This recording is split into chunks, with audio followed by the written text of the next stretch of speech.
বন্ধুরা, আজ বানাবো চিকেন চিজ কাবাব, মানে টিক্কাও বলতে পারো।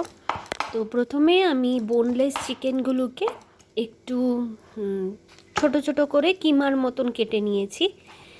কিমা নয় ঠিক, মানে এটাকে থেতলে নিয়েছি বলতে পারো। কিমা করিনি, কিমা করবে না, কিমা করলে না তাহলে ফ্যাটটা নষ্ট হয়ে যায়। তো এরকমভাবে একদম ভালো করে চপিং করে নেবে।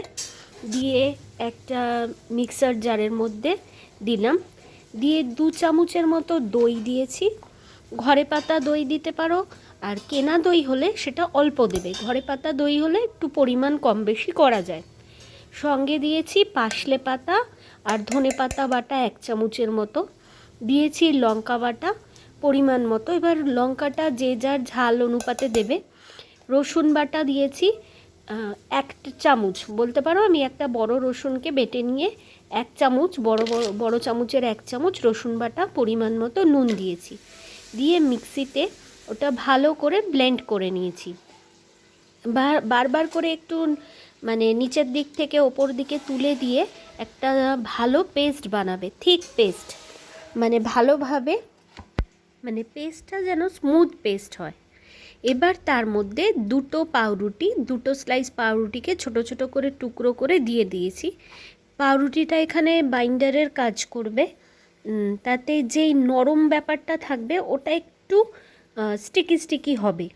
তো তার জন্য 2 স্লাইস পাউরুটি দিয়েছি, 1 চামচ ভরা মেয়োনিজ দিয়েছি। তো তোমাদের কাছে চিজ যদি থাকে তাহলে চিজও দেবে। আমার সেদিন চিজ ছিল না বলে আমি দিতে পারিনি, চিজ দিলে খুব ভালো লাগে। তো একটা পোলট্রির ডিম দিয়ে দেবে, ছোট সাইজের, খুব বড় না। দিয়ে আবার একটু মিক্সিতে ব্লেন্ড করে নেবে।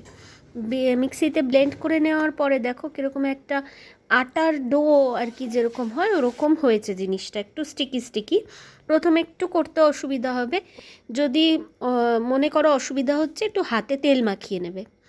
আর পরিমাণ মতো দিয়ে দিলাম কাবাব মশলা, এটা আমার ঘরে বানানো মশলা। আর দিলাম একটু গোলমরিচের গুঁড়ো, দিয়ে ভালো করে মেখে ফ্রাইং প্যানে অল্প পরিমাণে সাদা তেল তার সাথে ঘি দিয়ে এই কাবাবগুলোকে আমরা একে একে ভেজে নেব।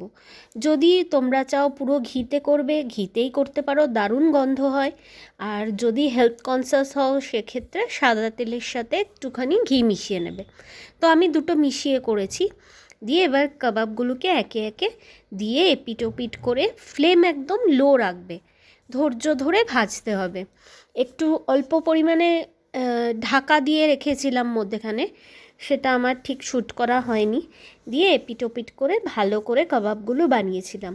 দিয়ে ওপরে চিজ দিয়ে আমি ঢাকা দিয়ে রেখেছিলাম মেল্ট করার জন্য, কিন্তু তাতে দেখলাম কি চিজটা অত ভালোভাবে মেল্ট হচ্ছে না। তো তারপরে আমি বাকি কাবাবগুলো করে নিয়ে মাইক্রোতে ওই 30 সেকেন্ডের মতন ঘুরিয়ে নিয়েছিলাম, তাতে সুন্দর মেল্ট হয়েছিল চিজটা।